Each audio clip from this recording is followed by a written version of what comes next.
Armsad sõbrad, taas on jõudnud kätte paastuaeg, need 40 pühapäeva, mis eelnevad Kristuse kannatuste, surma ja ülestõusmise pühitsemisele.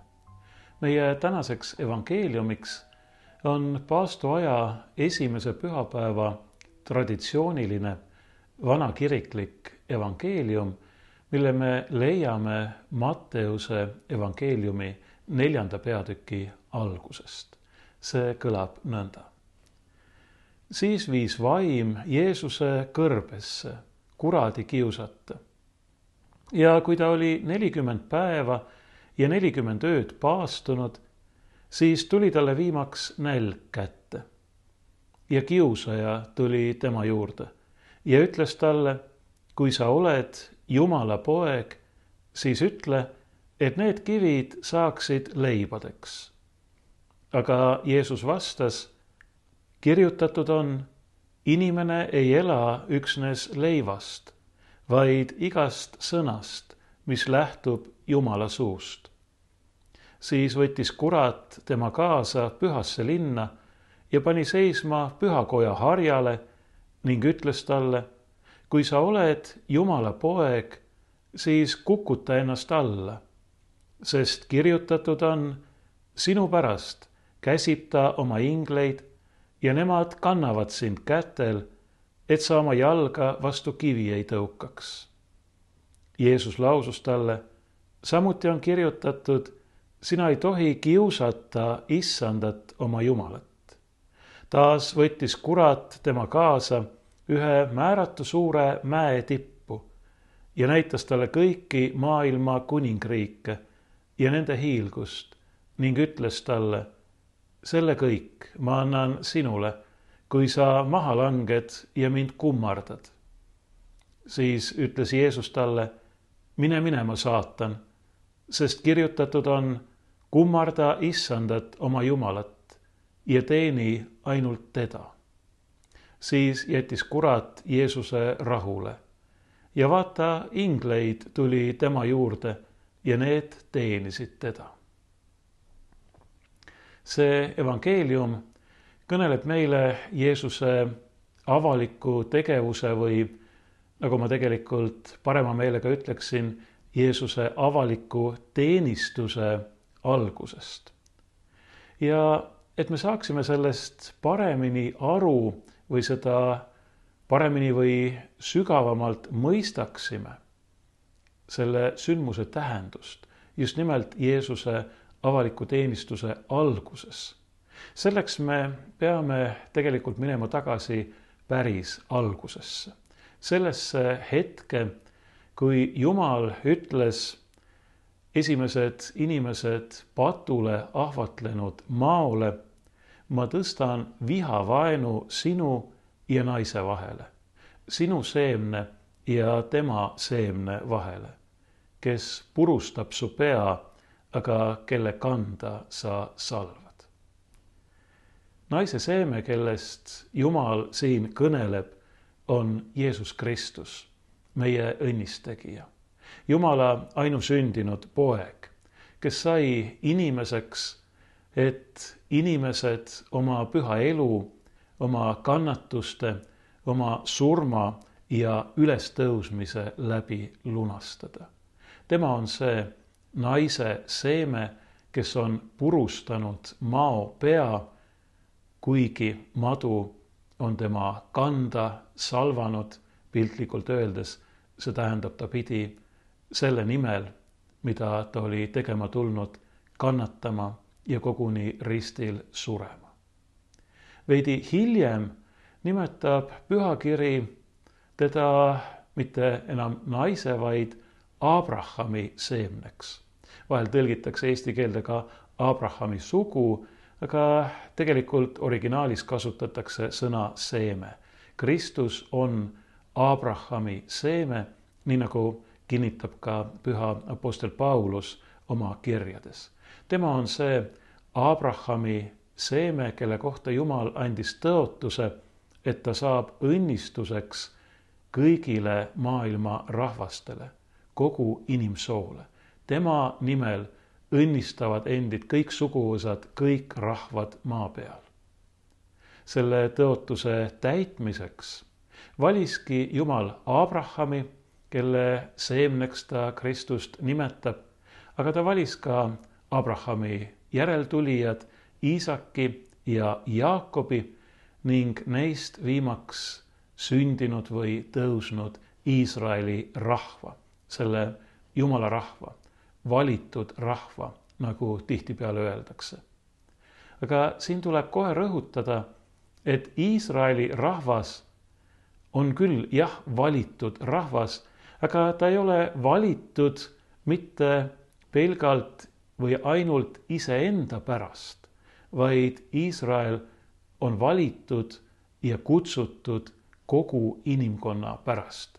Võiksime öelda ka kogu inimkonna esindajana, sest selle rahva hulgast on liha poolest, oma inimloomuse poolest pärit Messias, meie lunastaja. See on Iisraeli rahva valitud olemise kõige esimene ja olulisem tähendus, et tema hulgast on tõusnud Messias, õnnistegija, päästja, kogu inimkonna lunastaja. Ja nii on kõik see, mida me loeme pühakirjast Vanast Testamendist Iisraeli rahva ajaloo kohta, eelpildiks ja ettekuulutuseks ja ka manitsuseks ja hoiatuseks, nii nagu apostel Paulus ütleb, meile see on öeldud selleks, et me saaksime midagi teada või et me saaksime paremini aru Kristusest ja tema missioonist, temas teostunud lunastusest. Iseäranis kõnekad on selles kontekstis Iisraeli rahva päästmine Egiptuse orjapõlvest, läbiminek Kõrgja merest või Punasest merest, 40 aastat kestnud rännak läbi kõrbe ja viimaks tõotatud maa pärimine. Ja siit me nüüd jõuamegi meie tänase evangeeliumi ja ka sellele vahetult eelneva juurde. Nii nagu Iisraeli rahvas pääses Egiptuse orjapõlvest, minnes läbi Kõrgja mere või Punase mere, nii alustas ka Jeesus oma avalikku teenistust nii-öelda veest läbi minemisega. See tähendab ennast Johannesel ristida laskmisega. Tuletame meelde, Johannes kuulutas meeleparanduse, patust pöördumise hädavajalikkust ja selle märgina ta ristis inimesi, kastis nad vette, justkui neid vanale elule uputades ja lastes neil uuele elule sümboolselt üles tõusta. Muidugi ei võinud ristija Johannese ristimine seda teostada, seda teha, aga see oli pilt, see oli sümbol, mida teha lastes inimene tunnistas oma patu kahetsust ning vajadust meeleparanduseks ja tahet meeleparanduseks.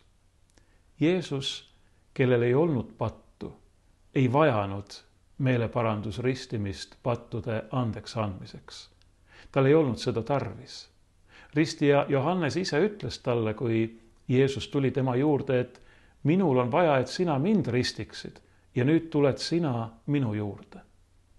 Aga Jeesus laskis ennast siiski Johannesel ristida, nagu ta ütleb, et täita kõike õigust.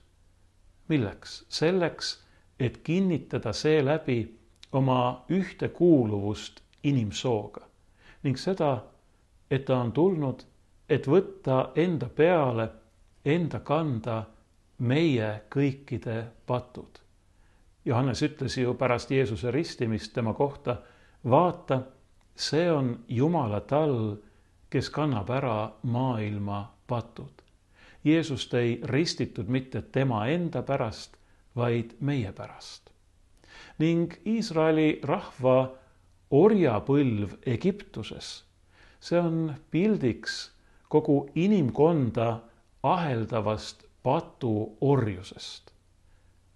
Ning läbiminek Kõrkja merest on eelpildiks, sümboliks ristimisest, mis on meid Kristusesse ristituid sellest patuorjapõlvest päästnud. Me oleme koos Kristusega ristimises surnud ja maha maetud. Patule ja kurjale me ei ole enam patuorjad ja me oleme koos temaga üles tõusnud selleks, et käia uues elus Jumala Isa kirkuses. Me ei ole enam ülekohtu teostajad, me ei ole enam ülekohtu relvad, vaid me oleme antud õiguse teenistusse, nii nagu apostel Paulus kirjutab Rooma kirja 6. peatükis. Aga nagu Iisraeli rahva läbiminekule veest, Kõrkja merest või Punasest merest järgnes 40 aastat kestnud kõrberännak selleks, et nii nagu Jumal ise ütleb Moosese kaudu, Iisraeli rahvast proovile panna ja Jumala käskude järgi käima õpetada, nii järgnes Jeesuse veest läbiminemisele, Jeesuse ristimisele 40-päevane paastumine kõrbes ja see, et ta nende 40 päeva järel katsuti läbi kuradi poolt. Iisraeli rahvas paraku näitas teda tabanud katsumustes üha ja üha oma sõnakuulmatust, oma usaldamatust Jumala suhtes, oma truudusetust Jumalale ja temaga sõlmitud lepingule. Jeesus seevastu jäi ustavaks nii oma usalduses Isa vastu kui ka oma missioonile. Missioonile, milleks oli anda oma elu lunaks paljude eest. Jeesus ise ütleb oma missiooni kohta, inimese poeg ei ole tulnud, et lasta ennast teenida, vaid et ise teenida ja anda oma elu lunaks paljude eest. Vaatamata kõigile kiusatustele, vaatamata kõigile katsumustele, vaatamata rängale piinamisele ja teotusele, mida ta pidi taluma oma maise elu lõpul, jäi Jeesus sellele missioonile ustavaks. Ta jäi ustavaks oma Isale, ta jäi ustavaks armastusele, mis täitis teda nii Isa kui ka meie vastu. Jeesus tuli, nagu ma juba ütlesin, selleks, et täita kõike õigust. Jeesus on oma kuulekusega korvanud inimkonna sõnakuulmatuse, ka meie sõnakuulmatuse. Ta on oma alandlikkusega korvanud meie isekuse ja ülbuse. Püha Paulus ütleb, et Kristus Jeesus alandas iseennast, saades kuulekaks surmani, pealegi risti surmani.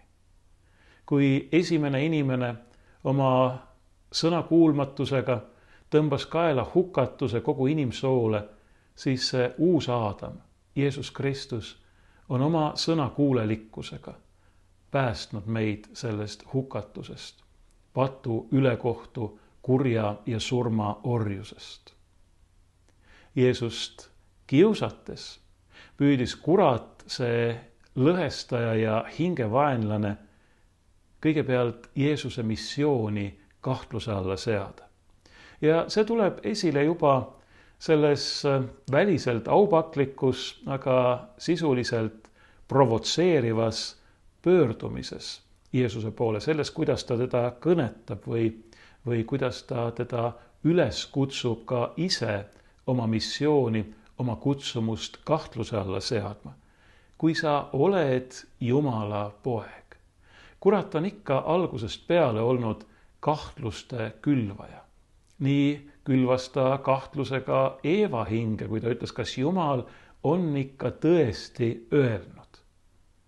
Nüüd ta küsib Jeesuselt, kui sa oled Jumala poeg. Jeesus teadis, et ta on Jumala poeg. Tal ei olnud selles mingit kahtlust.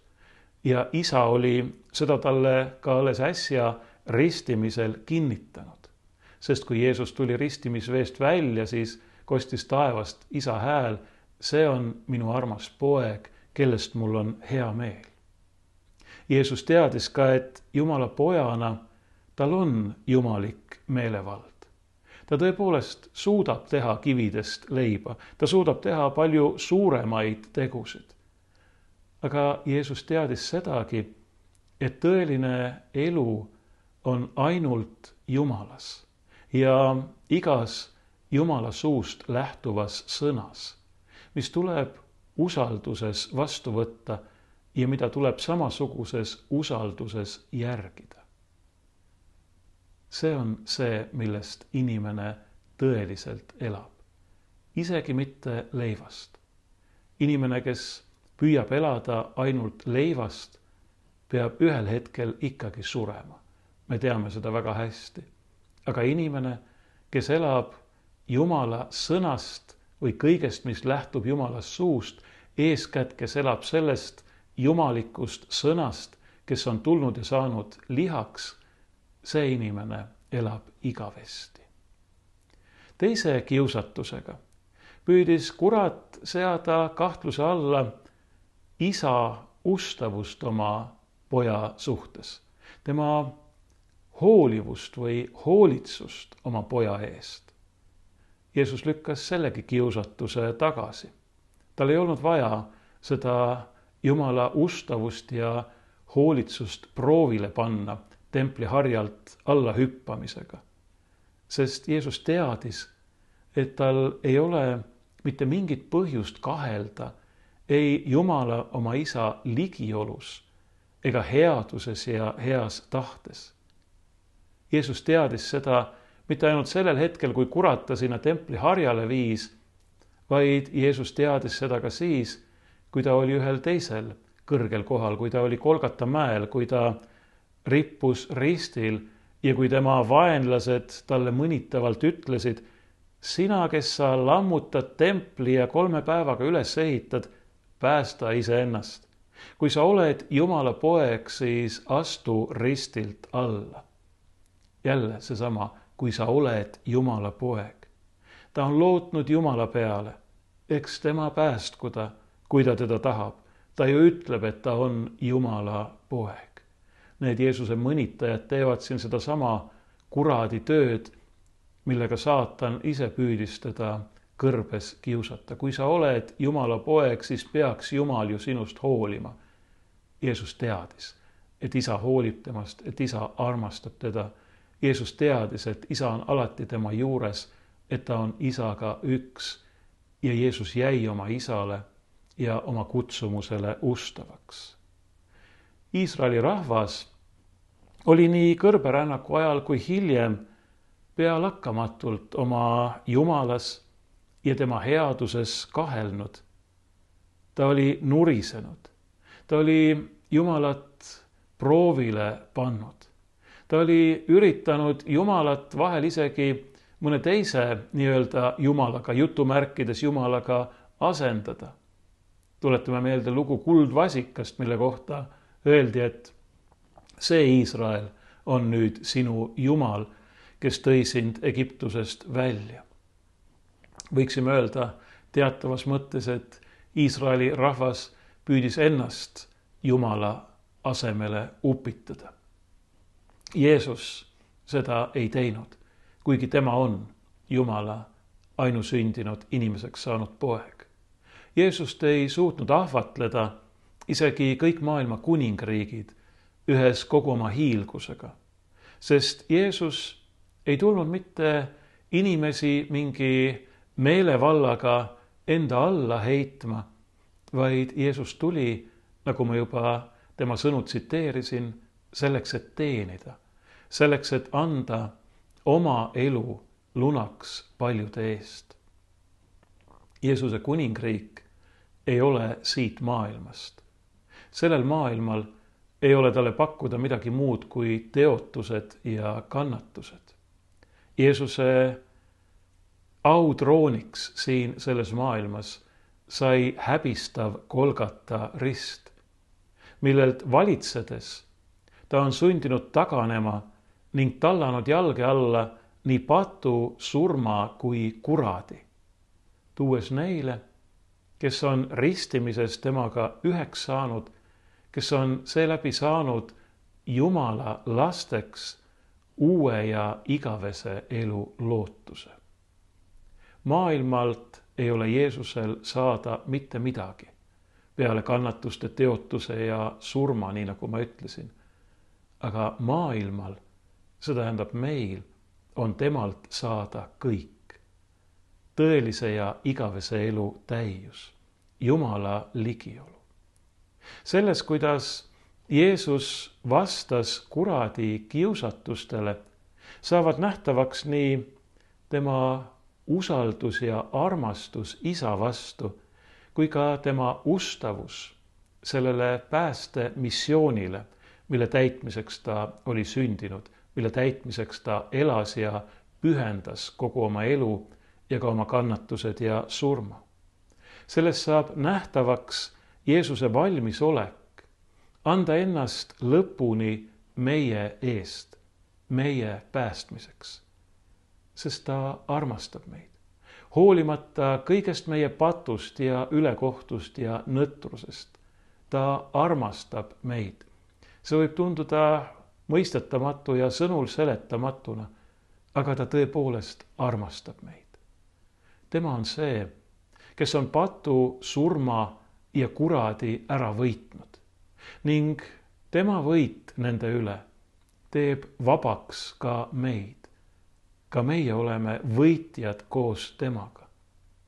Jumal on Jeesuses Kristuses teinud meie heaks midagi palju enamat, kui oli kord Iisraeli rahva päästmine Egiptuse orjapõlvest ja viimine tõotatud maale. Ta on meid päästnud patu, kurja ja surma orjusest. Ta on meile kinkinud igavese elu lootuse. Tõotatud maa, mis ei ole mitte maine, vaid mis on taevane ja igavene. Selle on Jumal meile Jeesuses Kristuses kinkinud. Ja selles, kuidas Jeesus vastas kuradi kiusatustele, kuidas ta neist võitu sai, selles meie tänases paastoaja esimese pühapäeva evangeeliumis, saab nähtavaks see, kuivõrd pühendunud on Jeesus oma missiooni täitmisele. Tema missiooniks on meie õndsus ja igavene elu.